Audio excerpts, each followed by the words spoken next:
Hello, and thank you for joining A Shark's Perspective. One of the biggest challenges facing marketers today, especially digital marketers, and we see this in surveys nearly every year, is the challenge of analytics and measurement and attribution. We're getting so much data today, but what are you actually measuring? Are your dashboards full of vanity metrics, or are you actually developing any true insights that come from that data? Marilee Yorchak is the executive director of the Digital Analytics Association, and she's a subject matter expert at helping marketers and businesses build a better digital world through data. And on this episode, we'll discuss digital analytics, being data driven, customer focused, technology teams, and everything else we can to have better data driven marketing. So let's tune in to an analytics executive director with a data driven shark on this episode of A Shark's Perspective.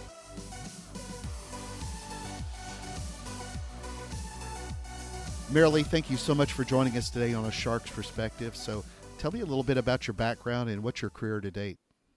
Sure. Thank you for having Of me. course. Originally, I went to college to get a marketing degree and worked at a database company. That was quite fun. And I decided to have children and decided that my travel schedule was not conducive to that. This was a Mm-hmm. long time ago, just going to say that. So I was on the board of the Direct Marketing Association.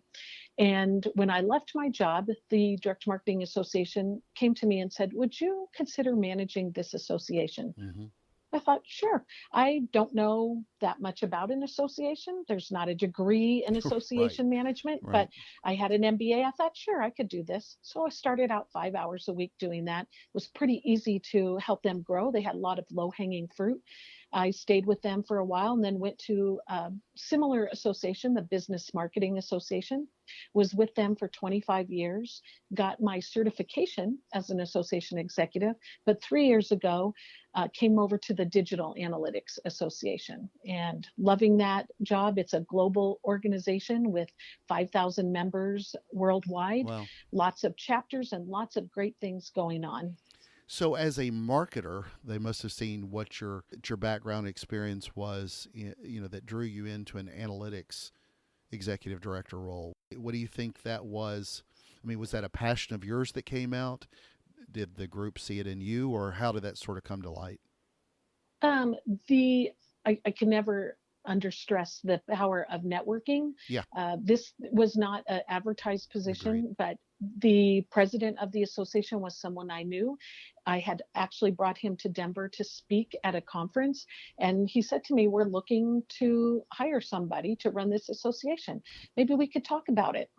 That's So great. we did. Yeah. But I think I had a pretty high profile in the marketing side of things, just having been there 25 years. And I will say, it is different running an association of practitioners, whether it's marketers or analysts, than it is actually doing it. So you have to Absolutely. have Yeah. enough knowledge to almost be dangerous, but to understand what they're talking about. But you don't have to have those deep analytic skills.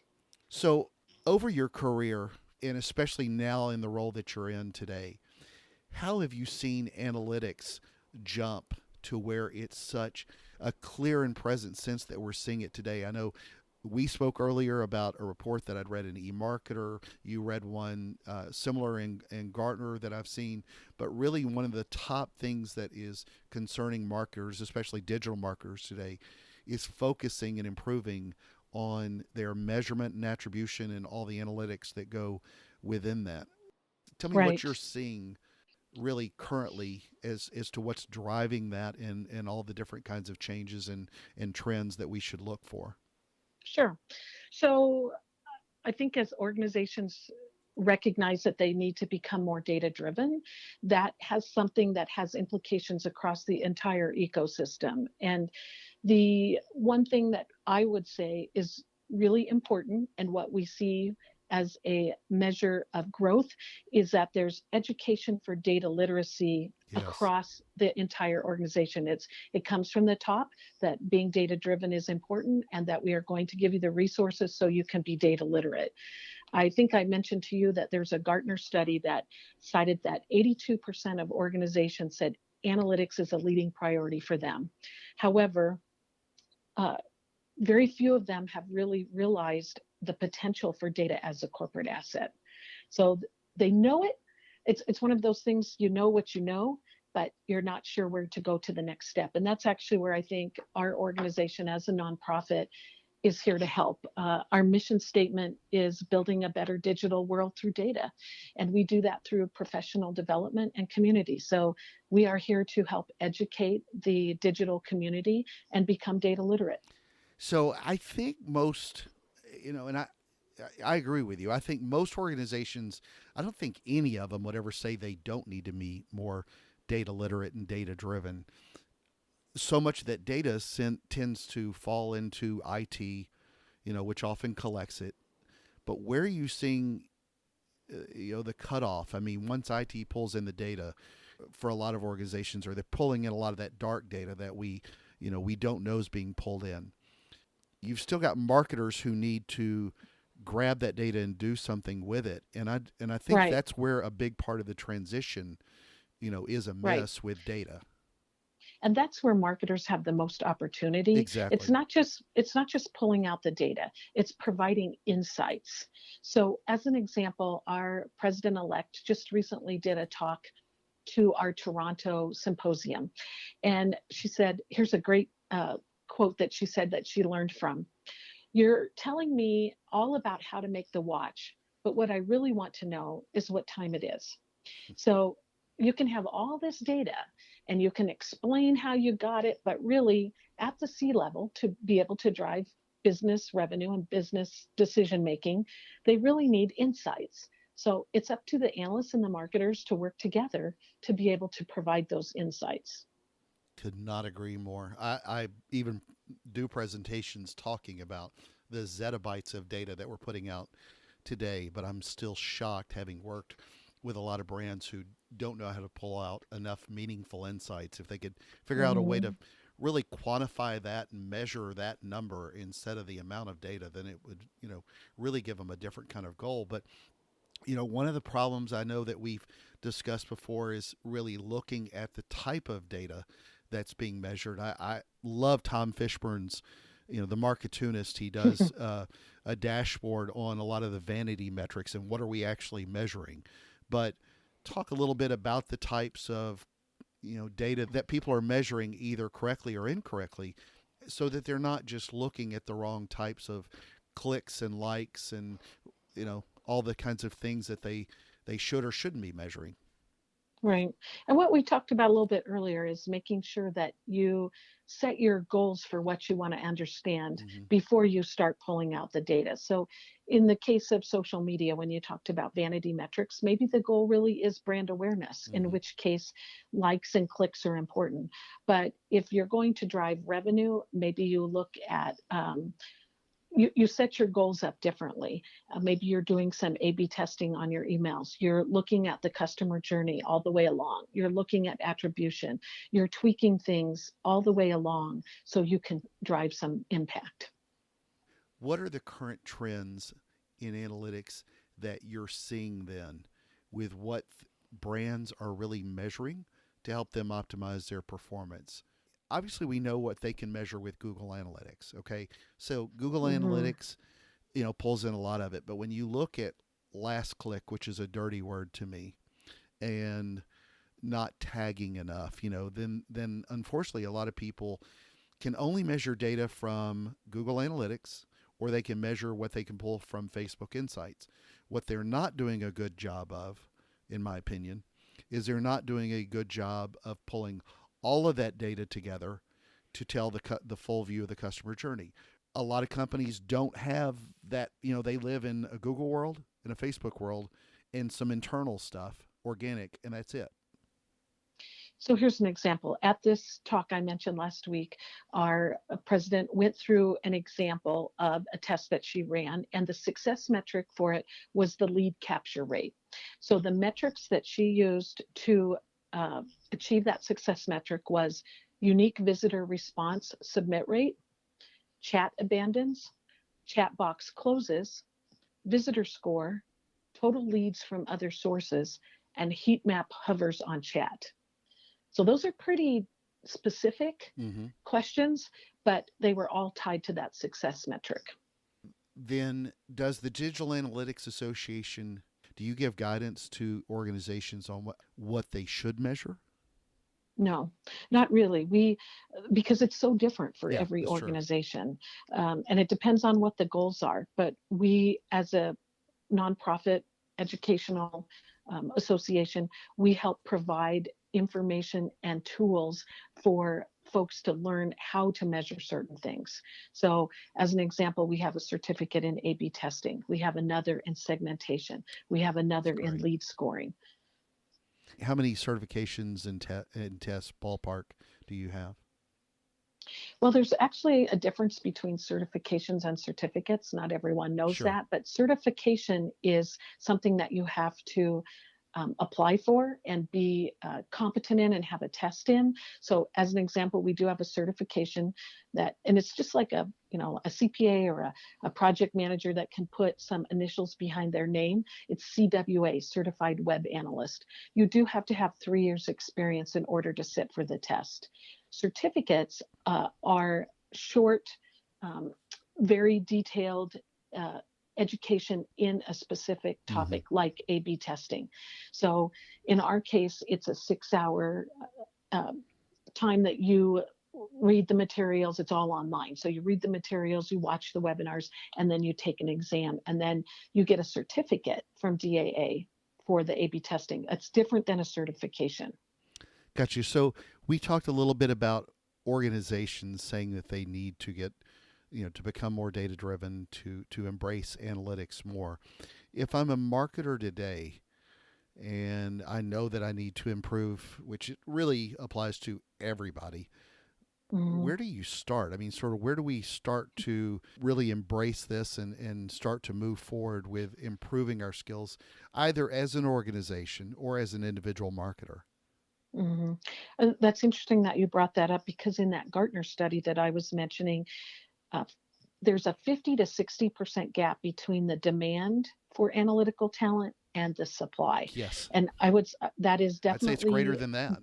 yeah, well, it's definitely borne out, for example, on our job bank. We Yeah, do a lot of outreach to folks to say, if you are a candidate with these good skills, please put yourself out there because we have a lot more jobs open than we do that we have candidates available. And in fact, 48% of the companies in that survey cited people as the greatest barrier to being data driven versus only 9% for technology. So the technology is there. It's the people to help utilize that technology are that there's a great need for.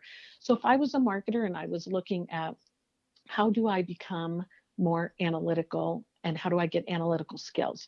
DAA does a couple things. One that I thought was really cool when I first came in is a self assessment.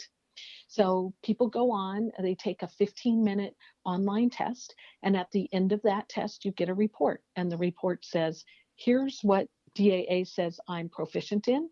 Here's what DAA says I probably could use some help in. And then it maps it to different resources that will help folks in those areas. So some of those are free resources, some are paid, some are DAA, some are outside DAA. And I always tell folks take this test, take hmm it multiple times, take it every 6 months. As you take classes and you take online resources and take advantage of those, your skill set should change and your report should be different. And I tell folks take this before you go in for your review. And you can say, that's great. DAA Yeah. says, I could use some help in this area. So I would like some support for you financially or resource wise to be able to take some continuing education in that area. And not to scare everybody off, it is not an SAT portion with just math only to No, scare no, no, everybody else. no, no, no, no. We also offer a class that's all online. It's called Fundamentals Yeah. of Digital Analytics.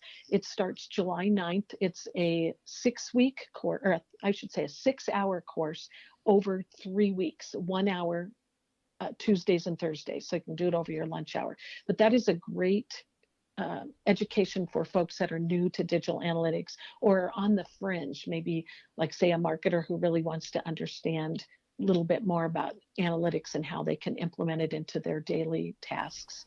So once people develop those skills and experience, they've maybe taken the certifications, they've taken some of the tests and gotten a certificate or two. They've begun to embrace, a data-driven culture more in their organization.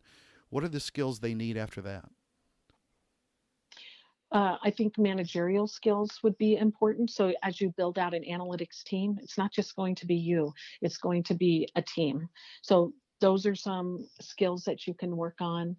Um, I think there's quite a few areas. Our industry is evolving every single day.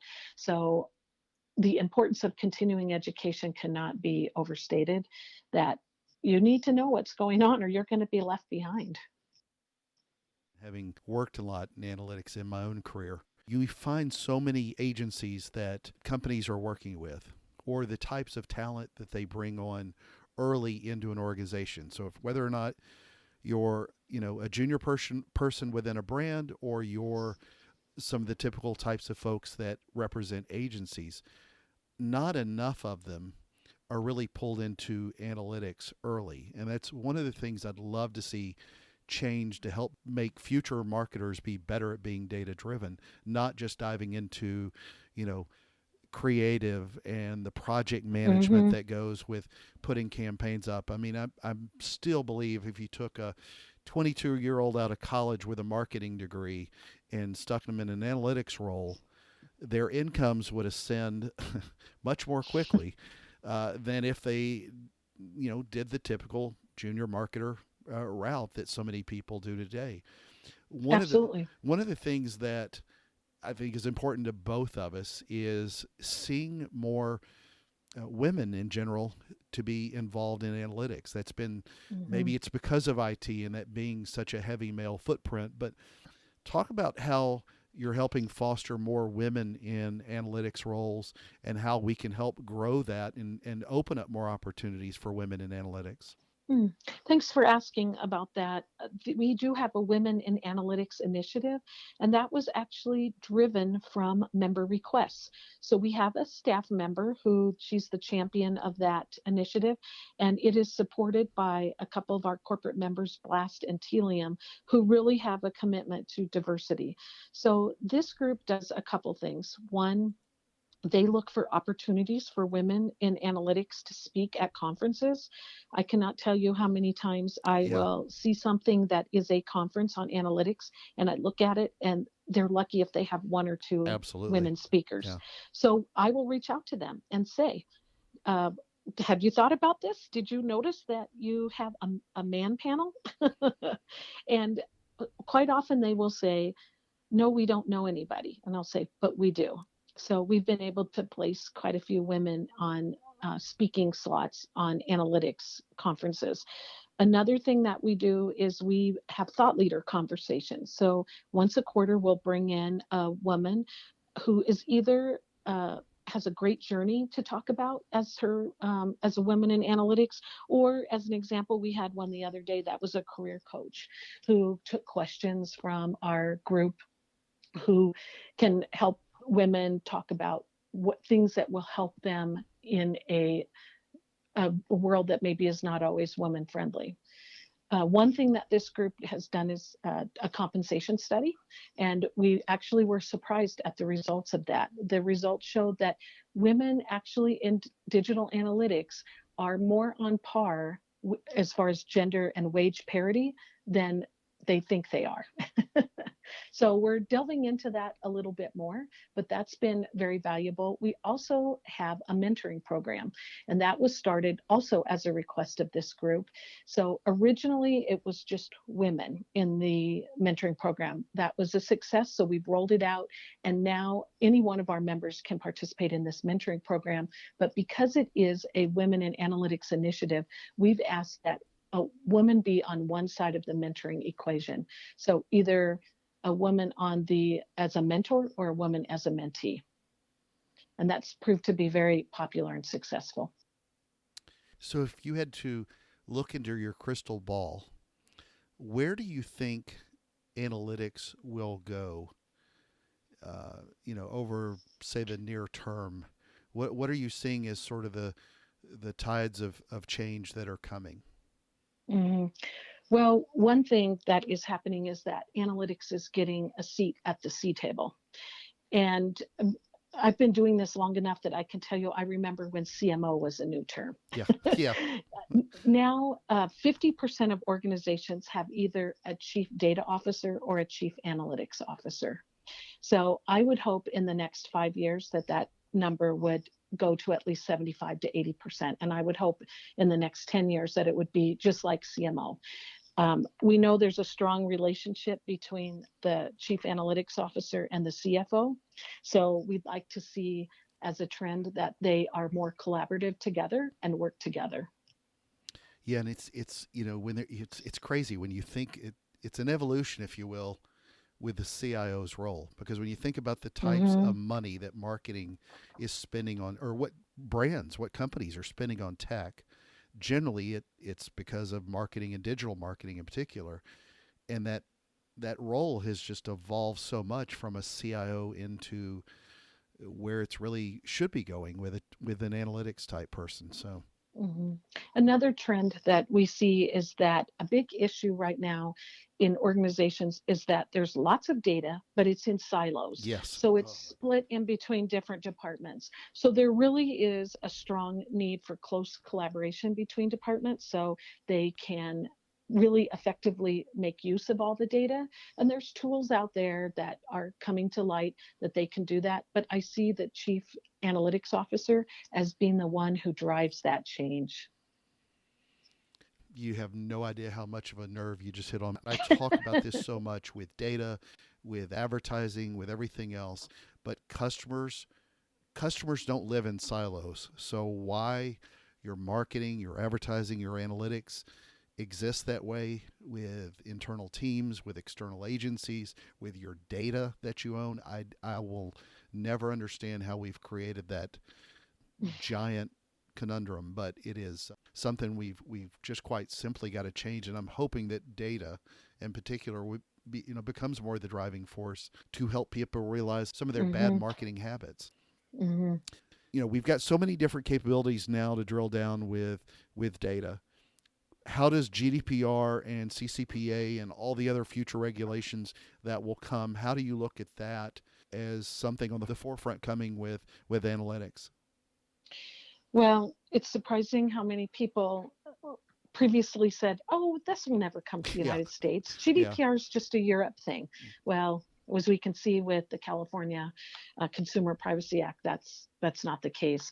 Our folks in DAA, we spent a lot of time on this, and we've offered webinars and all sorts of resources for our folks to make sure that they are in compliance. Um, I think the biggest thing that I would say is that you cannot wait. You need to start now. You need to work with your team to come up with a plan. You need to know your data, so you you know what you're collecting, so you know whether that qualifies under the process. Then you need to start creating some processes to handle individual rights of disclosure, and then create a path and a process for someone to opt out. That's very important. And definitely establish and strengthen your security measures and update your privacy notices. And just be prepared that this is going to continue to grow. Already, there's over 10 states that are evaluating a law that's similar to CCPA. So it's not going away. No, agree completely. And if anything, I hope we look at federal regulation soon, as opposed to trying to figure out potentially 50 different state laws on how your analytics affects privacy and advertising and everything else. You spoke earlier about the local chapters, but how Mm. does somebody sort of get involved locally to and find one of the symposiums or the educational type of events that you guys put on or other summits you have? You bet. So everything's on our website. This is a group that's digitally savvy, so Sure. they expect to have that there. And we have a calendar of events. We have a link to our different chapters. Once someone signs up for information about DAA or to become a member, we ask them to fill out a profile. And that profile is actually really important because we then segment our messaging based on a couple different things, geography. So they're not going to get emails from us about an event in New York City if they live in California. Hmm. But the other thing that profile does is when you take that self assessment that we were talking about, it compares you to people that have those same attributes. So whether it's geography or length of tenure in your job or gender, job title. So the more information someone puts in their profile, the better we are able to help them. We use data. Hmm. You said something about a cookbook, and I don't know if I knew what that was. Yeah, it's actually a really cool thing. It's just like it sounds, it has recipes in it. And if you were to make a cake, you'd go to a recipe and you'd follow these instructions. In the case of the digital analytics cookbook, these recipes are step by step instructions for doing a specific analytics process. So they're particularly good for people that maybe are doing something new and they don't know where to start or they don't want to reinvent the wheel. So we have 140 recipes in our cookbook. They're all searchable by keyword and they're tagged. So, we've talked a little bit about A/B testing. Say you want to do an A/B testing project. You can go into our cookbook and look at the recipes that have to do with A/B testing and see what those step by step instructions are. It's And we fantastic. supplement that, it really is. We supplement those through webinars where we will interview an author of a recipe who will talk through their recipe step by step. The recipes, too, are in a wiki. So other folks can make adjustments to them, improvements, suggestions. So they're constantly evolving. Whatever you do, please don't bring Mario Batali. So Okay. he uses recipes a whole other way. So, Marilee, you are a long way. You're in the mountains of Colorado and way too Yeah. far from any good coast, but you're on a shark's perspective. So I have to Mm. ask, what is your favorite kind of shark and why? Oh gosh. I don't even know that much about sharks. I mean, I try to take a beach vacation at least once every 2 years. I'd love to take it more often, but you're right. I'm in the middle of the country with beautiful mountains, and my husband's a fly fishing fanatic, so we don't have sharks. We look at rainbow and brown trout and uh, you know uh, greenback trout and all sorts of things, but sharks, I What about don't San Jose know. Sharks? They come to town.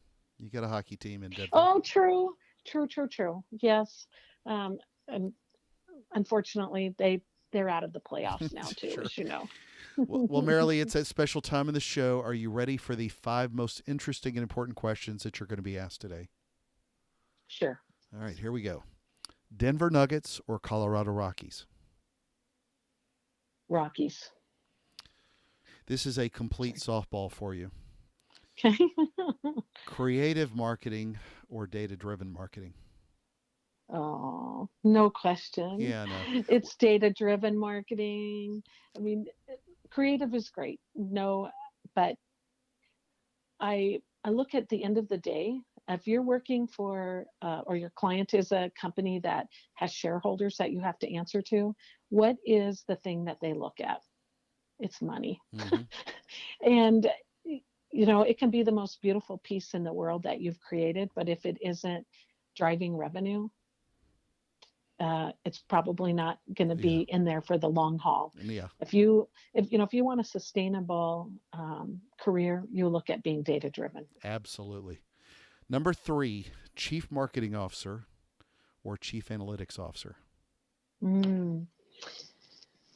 Well, I'm going to go just because of what I do now, chief analytics officer. But I would tell every CMO, make sure you have a really, really strong relationship with your chief analytics officer, because when you present or when you are doing things, they should be your best friend. Yeah, You want to work hand in hand. good point. Number 4, click throughs or likes and shares? Click throughs. Good. Um, Hopefully, after you get those click throughs, you are converting them. Likes is okay, shares are better, but click throughs are the best. Agreed. So, number 5, and the most important question that you're going to be asked today is biscuits or cornbread? Hmm. I like them both. You got to pick Uh, one. Cornbread. All right. So, Marilee, where can people find out more about you, follow your thought leaderships, get involved with the association, and more? You bet. Thanks. Digitalanalyticsassociation.org. I know it's a long URL, but there's so much information that we would love to be able to share with all marketers in the community. And I'm on LinkedIn a lot too. Yeah, and So I'll put a link to the association on the show notes as well. So, Marilee, thank you so much for being on A Shark's Perspective today. thank you for asking me. I had fun.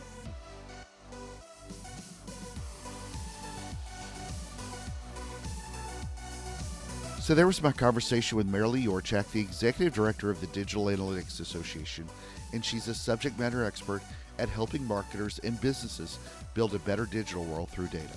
Let's take a look at 3 key takeaways from my conversation with her. First, as organizations recognize that they need to become more data driven, realize that it will and should have implications across your whole ecosystem. There is a need for data driven education across the entire organization, and that has to be driven from the top. And that's why analytics is a leading priority for most organizations, but many don't realize how to get where they want to go. But know this, with data, your goal should be the insights that so many marketers neglect to find. It's amazing to think of how much data that we're pulling in today. The analogy that she cited was from a peer that said that you're telling me all about how to make the watch, but the insight you need to know is what time it is. Great point. Second, as an organization, you should never forget to help indoctrinate a junior marketer into your organization with a brand and story and creative and passion and fun and everything else that we know goes into marketing. However, what I would love to see as a norm is that every new employee, also very early on, get a role where there is a direct focus on the data that drives the business. It seems that we so often pigeonhole junior marketers into junior project manager roles, and that rarely helps you or them become better at being data driven or to look at data about your customers. You may feel like you're comfortable with putting them in those traditional roles because it's what you're used to doing, but that's also specifically part of the problem, and that's where leadership has to shift the mentality. Third, there is still a trend where data exists in silos, and she sees it often as well as I do. When she brought that up, well, as it often does, it made me cringe to hear it and my blood starts to boil. I often complain about that on my shows due to seeing it so often in the real world. We have divided up data just like we have agencies and messaging and channels and tech stacks and many other parts of the marketing equation. Your customers don't live in silos, and they don't see nor do they care what's behind the curtains. Generally speaking, they see one version of you. So when you've separated all of this, including all of your marketing and advertising, never be surprised as to why a customer is pointed in different directions. Align these points of data into forming a picture of the customer that the business, all of it, not an individual department or third-party agency, but the business as a whole, can react to as a whole in order to solve a customer's problems, and not those of independent teams only that so often exist today. Got a question? Send me an email to kenneth@asharksperspective.com. It has indeed been my honor and privilege. The data is in, and I've got an insight that I can attribute to you. Thank you so much for the kind words I hear from people after every show. Keep sending emails. I enjoy so much the reviews as well that are growing. So let's speak again soon, and please join us on the next episode of A Shark's Perspective.